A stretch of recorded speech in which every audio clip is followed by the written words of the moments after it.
नमस्कार, स्वागत है आपका लाइव टीवी समाचार लोकतंत्र की आवाज में।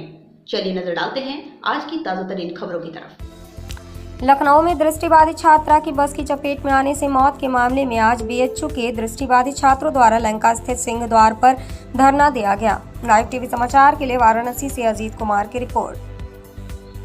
परिचय बताइए। सर, मेरा नाम वकील भारती है और मैं काशी हिंदू विश्वविद्यालय में एमए सेकेंड ईयर का स्टूडेंट हूँ हिस्ट्री से। आज किस प्रकार का आप लोग धरना दे रहे हैं? सर, डॉक्टर शकुंतला मिश्रा में जो दुर्व्यवहार किया गया है और वहाँ की जो बस है वहाँ के ड्राइवर के द्वारा ही उस लड़की को कुचल दिया गया और वहाँ की प्रशासन मौन रही, जो कि यह नियम है कि सर कॉलेज में बस धीमे चले और वहाँ पे बस इतनी तेज कैसे आई कि उस लड़की की को कुचलते हुए निकल गई और उसकी मृत्यु हो गई। उसके बाद प्रशासन वहाँ का जागा नहीं और उनके परिवार को तमाम प्रकार की धमकियाँ और उनको अभद्र भाषा का इस्तेमाल कर रहे हैं वहाँ के लोग और कह रहे हैं कि ऐसे नहीं बैक करने पे हुआ, लोगों को दिखी नहीं। और यहाँ तक बताया गया सर वहाँ पे कि लड़की 2 घंटे तक वहाँ पे पड़ी रही कुचलने के बाद, वहाँ पे कोई पहुँचा नहीं। उसके बाद जाकर उन्होंने एक्शन करने के किए क्या, उन्होंने वहाँ की जो सबूत है वहाँ से मिटाने का प्रयास उन्होंने किया। और डीसी साहब वहाँ के कह रहे थे, हम लोगों को वहाँ से सुनने को मिला कि डीसी कर हम इस पर कुछ नहीं कर सकते हैं। तो लखनऊ में जो कॉलेज है वहाँ पर भी दृष्टिबाधित छात्र होंगे, वो लोगों ने कोई धरना प्रदर्शन किया कि नहीं किया? हाँ जी, कर रहे हैं सर, वहाँ पे धरना लगातार चल रहा है। 10 बजे से कंटिन्यू चल रहा है। तो आप लोगों को क्या लग रहा है कि सरकार आपकी ये बात मानेगी? सर, हम लोग का प्रयास जारी है और मानना चाहिए, हम लोग का तो समर्थन है। और काशी हिंदू विश्वविद्यालय के पूरे जो दृष्टिहीन छात्र या फिर और भी स्टूडेंट्स है, सबका आप लोग के साथ सहयोग है और उनके प्रति संवेदना है और उनको समर्थन है काशी हिंदू विश्वविद्यालय की तरफ से। धन्यवाद। मित्रों, 3 कृषि कानूनों को आदरणीय प्रधानमंत्री जी द्वारा वापस ले जाने का मैं उत्तर प्रदेश शासन की ओर से हृदय से स्वागत करता हूं। हम सब जानते हैं कि 3 कृषि कानूनों को लेकर के कतिपय किसान संगठन आंदोलन कर रहे थे। आज गुरु पर्व पर प्रधानमंत्री जी ने लोकतंत्र में संवाद की इस भाषा का इस्तेमाल करते हुए तीनों कृषि कानून को वापस लेकर के जो ऐतिहासिक कार्य किया है, मैं इसके लिए उनके इस कदम का हृदय से स्वागत और अभिनंदन करता हूं। यद्यपि शुरू से ही इस संबंध में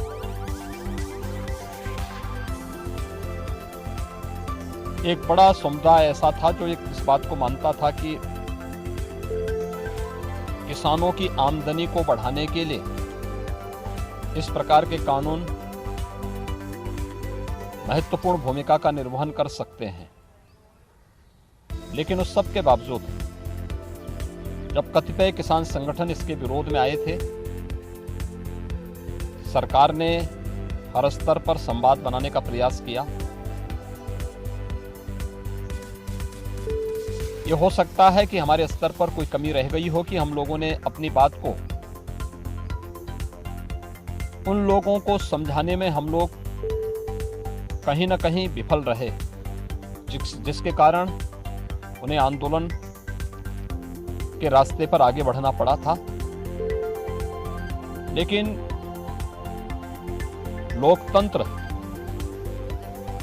के इस भाव का सम्मान करते हुए तीनों कृषि कानून को वापस लेने और एमएसपी को लेकर के भी एक समिति के गठन करने का हम प्रदेश सरकार की ओर से हृदय से स्वागत करते हैं। गुरु पर्व की प्रदेशवासियों को हृदय से बधाई भी देते हैं, मंगलमय शुभकामनाएं भी व्यक्त करते हैं। अपना परिचय बता दीजिए।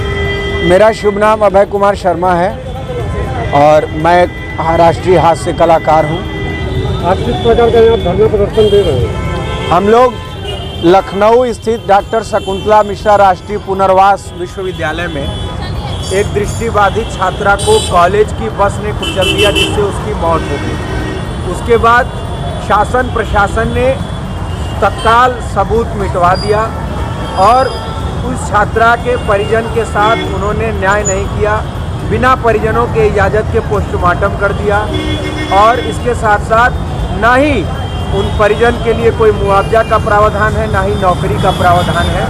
और उस दृष्टिबाधित छात्रा के मामले पर आज के राजनीति में, समाज में कहीं भी कोई बोलने को तैयार नहीं है। तो हम इस वर्ग से आते हैं और हम अपने समाज की आवाज़ उठाने के लिए यहाँ पर एकत्रित हुए हैं। क्या आपको लगता है कि आप ये आवाज़ उठाएंगे तो आपकी आवाज़ वहाँ तक सुनाई देगी? देखिए, हम अपने स्तर से प्रयास कर सकते हैं। हमारे वश में परिणाम, हमारे पूर्वजों ने कहा है कि परिणाम की चिंता छोड़ दो। भगवान कृष्ण ने भी गीता में कहा है कि परिणाम की चिंता छोड़ दो, आप सिर्फ अपना कर्म करो। तो हम अपनी आवाज़ उठा रहे हैं और उम्मीद है इस सरकार से, माननीय मुख्यमंत्री योगी आदित्यनाथ जी से, माननीय प्रधानमंत्री मोदी जी से, कि वे हमारी आवाज़ सुनेंगे और जो मृतक छात्रा है, दृष्टिबाधित छात्रा रुखसार, उसके परिजन को 40-50 लाख रुपए मुआवजा, उसके परिवार को नौकरी देंगे और वहाँ छात्रों और उस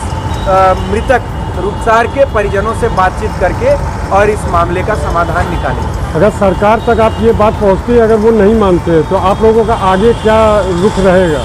देखिए, लगातार हम लोग कई मामलों में प्रयास करते रहते हैं और इसी तरीके से अपना हम लोग का प्रदर्शन जारी रहेगा, लिखा पढ़ी सोशल मीडिया के माध्यम से, और अपने इस मुद्दे को आगे बढ़ाते रहेंगे हम लोग। और कोशिश रहेगी कि न्याय हम लोगों को मिले और रुखसार के परिजन को मिले।